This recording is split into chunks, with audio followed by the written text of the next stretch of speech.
Hello everyone. आज की इस वीडियो में हम एक बहुत ही इम्पोर्टेंट टॉपिक पे बात करेंगे, जो है relationship of economic geography with economics. बहुत बार हमने देखा है कि बहुत से स्टूडेंट्स या ज्योग्राफी जो पढ़ रहे हैं बच्चे, वो इकोनॉमिक ज्योग्राफी और जो इकोनॉमिक्स है उसमें कंफ्यूज हो जाते हैं। हमें लगता है कि जो इकोनॉमिक्स है और जो इकोनॉमिक ज्योग्राफी है वो एक ही सब्जेक्ट है, सेम सब्जेक्ट है, पर ऐसा नहीं है। इकोनॉमिक ज्योग्राफी और इकोनॉमिक्स दो अलग अलग सब्जेक्ट है, तो ये हमें समझना पड़ेगा। we will not use economic geography and economics interchangeably। ऐसा नहीं होगा। इकोनॉमिक्स का जो सब्जेक्ट मैटर है, जो उसकी अप्रोचेस हैं, या जो इकोनॉमी को देखने का तरीका है, जो नजरिया है, वो अलग है। जबकि इकोनॉमिक ज्योग्राफी जो आपकी इकोनॉमीज हैं उनको अलग तरीके से देखती है। यही हम आज डिस्कस करेंगे कि जो इकोनॉमिक ज्योग्राफी है और इकोनॉमिक्स है वो किस तरह से डिफरेंट है इकोनॉमीज को समझने में। तो शुरू करते हैं। फर्स्ट पॉइंट है, it is true to some extent that economic geography shares some common grounds with economics. ऐसा जरूर है कि जो इकोनॉमिक ज्योग्राफी है और इकोनॉमिक्स है उनके बीच में कुछ ऐसी चीजें हैं या कुछ ऐसी विषय वस्तु हैं जो दोनों में कॉमन है। The use of geography by economists is very rare. पर जब हम बात करते हैं इकोनॉमिस्ट्स की, जो इकोनॉमी को पढ़ते हैं या जो इकोनॉमिक्स पढ़ते हैं, तो वो जो ज्योग्राफी का यूज करते हैं वो बहुत ही कम देखने को मिलता है उनकी अप्रोच में। जो स्पेशल अप्रोच है वो इकोनॉमिस्ट्स जो हैं वो बहुत कम यूज करते हैं। Geographers use the term economic geography, whereas economists use geographical economies और spatial economies। अब यहाँ पर बहुत ध्यान रखने के लिए जो बात आपको है कि जब जोग्राफर्स की हम बात करते हैं या जो लोग ज्योग्राफी पढ़ रहे हैं, वो इकोनॉमिक ज्योग्राफी टर्म यूज करते हैं जब भी इकोनॉमीज को डिफाइन करते हैं। जबकि जो इकोनॉमिस्ट्स हैं वो टर्म ज्योग्राफिकल इकोनॉमीज या स्पेशियल इकोनॉमीज इसका यूज करते हैं। There is a fundamental difference in the ways and approaches geographers and economist see economy. जैसा हमने पहले ही डिस्कस किया कि अर्थव्यवस्था को देखने का तरीका या अर्थव्यवस्था को देखने का नजरिया, अप्रोचेस, जो इकोनॉमिक जोग्राफर्स की और जो इकोनॉमिस्ट्स की हैं उनमें डिफरेंस है। उसमें जो है वो आपको अलग अलग तरीका देखने को मिलेगा। अब अगर हम बात करें इकोनॉमिस्ट्स की जिन्होंने ज्योग्राफी का यूज किया है, तो उसमें जो एक बहुत ही इंपॉर्टेंट नाम है वो है पॉल क्रुगमैन का। कि हम सबने नाम सुना ही होगा, नोबेल विजेता रहे हैं ये इकोनॉमिक्स में। तो इन्होंने जो ज्योग्राफी है उसको इंट्रोड्यूस किया इकोनॉमिक्स में।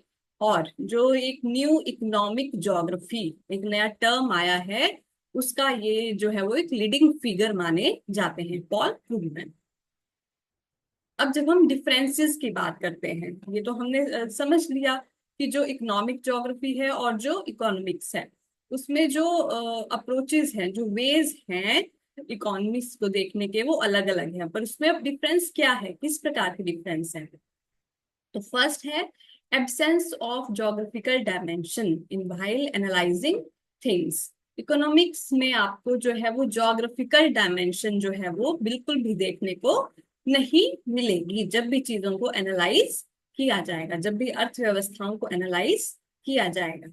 जबकि अगर हम बात करें इकोनॉमिक ज्योग्राफी की, तो उसमें सबसे महत्वपूर्ण बात जो है वो ज्योग्राफिकल डायमेंशन ही रहती है जब भी हम अर्थव्यवस्थाओं को, इकोनॉमीज को डिफाइन कर रहे हैं। तो ये फर्स्ट पॉइंट में हमें पता चल गया कि जो पर्सपेक्टिव है वो बहुत डिफरेंट है इकोनॉमीज को देखने का। इकोनॉमिक्स में जो स्पेस है, ओवर द स्पेस डिस्ट्रीब्यूशन है चीजों का, वो नहीं देखा जाता। जबकि इकोनॉमिक ज्योग्राफी में ये जो ज्योग्राफिकल डायमेंशन होती है ये सबसे इंपॉर्टेंट होती है। उसके बाद economy is considered as a machine that works according to certain rules and its behaviour can be predicted. Economic man, vast use of mathematics. अब जब हम इकोनॉमिक्स में बात करते हैं तो ऐसा माना जाता है कि जो इकोनॉमी है, जो अर्थव्यवस्था है, वो एक मशीन की तरह है जो कुछ रूल्स और बिहेवियर्स के द्वारा उसे उसे प्रेडिक्ट किया जा सकता है इकोनॉमी को। और जो मनुष्य है उसे भी इकोनॉमिक मैन माना गया है। इकोनॉमिक मैन मीन्स जो एक रैशनल तरीके से जो है वो डिसीजन लेते हैं, और जो हमेशा अपना प्रॉफिट मैक्सिमाइजेशन करते हैं या देखते हैं जहां प्रॉफिट देखा जाता है। तो ऐसा माना जाता है इकोनॉमिक्स में कि जो मनुष्य है वो हमेशा जो रैशनली जो है वो काम करता है, और प्रॉफिट मैक्सिमाइजेशन पे उसका हमेशा से ही ध्यान होता है।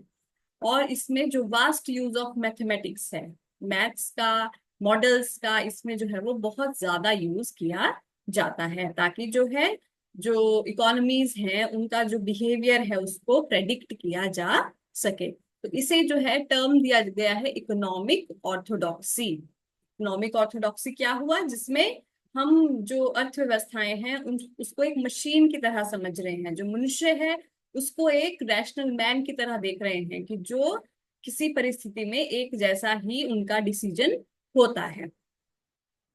अब इकोनॉमिक ज्योग्राफी में जो है वो ऐसा समझा जाता है कि जो मनुष्य है वो एक रैशनल पर्सन नहीं है, और economic models can not capture the whole processes of economies, power and social relations play major part. Economic geography क्या समझता है कि जो मनुष्य है वो हमेशा ही एक रैशनल पर्सन नहीं हो सकता। बहुत सारी अन्य चीजें भी होती हैं जो उनके डिसीजन को प्रभावित करती हैं, एक्सेप्ट प्रॉफिट। प्रॉफिट को देखने के अलावा भी बहुत सी चीजें हैं जो अफेक्ट करती हैं मनुष्य को। और जो इकोनॉमिक मॉडल्स हैं वो जो आपकी इकोनॉमीज में हर तरह की प्रोसेसेस हो रही हैं उनको हमेशा कैप्चर नहीं कर सकते। मींस हम किसी भी लॉ या किसी भी मॉडल के द्वारा जो अर्थव्यवस्थाएं हैं उनको हमेशा नहीं देख सकते या हमेशा उनको प्रेडिक्ट नहीं कर सकते। Power and social relations play major part. Economies में, अर्थव्यवस्थाओं में इन मॉडल्स या लॉज के अलावा भी जो पावर और सोशल रिलेशनशिप्स होती हैं, सोशल रिलेशंस होते हैं, वो बहुत एक बड़ा पार्ट प्ले करते हैं। अब इकोनॉमिक्स में हम देखते हैं कि it assumes that all people behave in a rational manner whose main aim is profit maximization। जो हमने पहले भी डिस्कस किया कि इकोनॉमिक्स में ऐसा माना जाता है कि जो लोग हैं वो बहुत ही रैशनली अपने डिसीजन लेते हैं, सोच समझ के डिसीजन लेते हैं, और उनका सिर्फ और सिर्फ एक उद्देश्य होता है प्रॉफिट मैक्सिमाइजेशन, की प्रॉफिट को कैसे ज्यादा से ज्यादा किया जा सके। जबकि इकोनॉमिक ज्योग्राफी कहता है कि जो पीपल्स बिहेवियर है वो it is not always guided by the market forces. मनुष्य किस प्रकार का बिहेवियर कर रहा है किसी भी इकोनॉमी में, वो हमेशा जो मार्केट फोर्सेस हैं उनके द्वारा प्रेडिक्ट नहीं किया जा सकता या गाइड नहीं किया जा सकता। It can be influenced by various socio economic factors like gender, race, age, class, religion, culture, health and disability. जो मार्केट फोर्सेस हैं उनके अलावा ये सब चीजें भी जो हैं वो इन्फ्लुएंस करती हैं मनुष्य के बिहेवियर को, जैसे कि जेंडर, रेस, उनकी एज, क्लास, क्लास मीन्स वर्ग, रिलीजन, कल्चर, हेल्थ और डिसेबिलिटी। तो इकोनॉमिक्स में जो हम ऐसा कह सकते हैं कि जो विचार है वो बहुत ही संकुचित है। जबकि इकोनॉमिक ज्योग्राफी में जो ये हम बात करते हैं बिहेवियर की, लोगों के बिहेवियर की, इसको मार्केट फोर्सेस के अलावा भी बहुत सारी चीजें हैं जो अफेक्ट करती हैं। फिर इकोनॉमिक्स में हम देखते हैं the laws and principles work everywhere, therefore economic models are applicable everywhere, believes in universalism। अब इकोनॉमिक्स ऐसा सोचता है, ऐसा मानता है कि जो लॉज हैं या प्रिंसिपल्स हैं वो हर जगह लागू होते हैं या हर जगह वो काम करते हैं।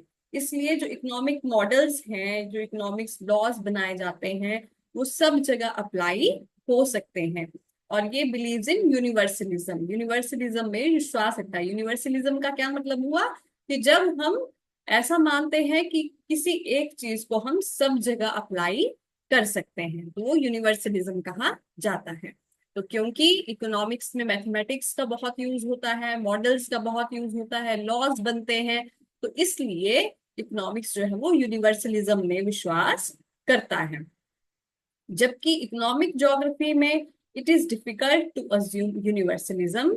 हम इकोनॉमिक ज्योग्राफी जो है वो यूनिवर्सलिज्म को कठिन मानती है। ऐसा नहीं हो सकता कि एक चीज सब जगह लागू हो जाए। According to economic geography, economic rules can not be applied everywhere equally. जो इकोनॉमिक रूल्स हैं वो सब जगह इक्वली लागू नहीं हो सकते। Diverse economies undermine the concept of universalism. अब ऐसा क्यों है कि यूनिवर्सलिज्म सब जगह लागू नहीं हो सकता? क्योंकि according to economic geography there are diverse economies. Diverse economies means जो आपकी अर्थव्यवस्थाएं हैं वो अलग अलग प्रकार की हैं, अलग अलग तरह की हैं। तो जब आपकी अर्थव्यवस्थाओं में ही डाइवर्सिफिकेशन देखने को मिलती है, तो हम यूनिवर्सलिज्म या यूनिवर्सलाइजेशन अप्लाई नहीं कर सकते, क्योंकि देर इज डाइवर्सिफिकेशन। बहुत भिन्नता है, अलग अलग है चीजें। तो जब चीजें अलग अलग हैं तो उनमें हम एक रूपता नहीं ला सकते। तो जो कंसेप्ट ऑफ यूनिवर्सलिज्म का है वो अप्लाई नहीं हो सकता अकॉर्डिंग टू इकोनॉमिक ज्योग्राफी, क्योंकि जो इकोनॉमीज हैं वो अलग अलग हैं, लोग जो हैं वो अलग तरीके से व्यवहार करते हैं, और बहुत से जो लॉज हैं या जो आपके मॉडल्स हैं वो उन मार्केट फोर्सेस के अलावा भी बहुत सी अन्य चीजें हैं जिनके द्वारा प्रभावित होते हैं। तो इस तरह से हमने डिस्कस किया इकोनॉमिक्स और इकोनॉमिक ज्योग्राफी में जो डिफरेंसेस हैं वो किस प्रकार के हैं।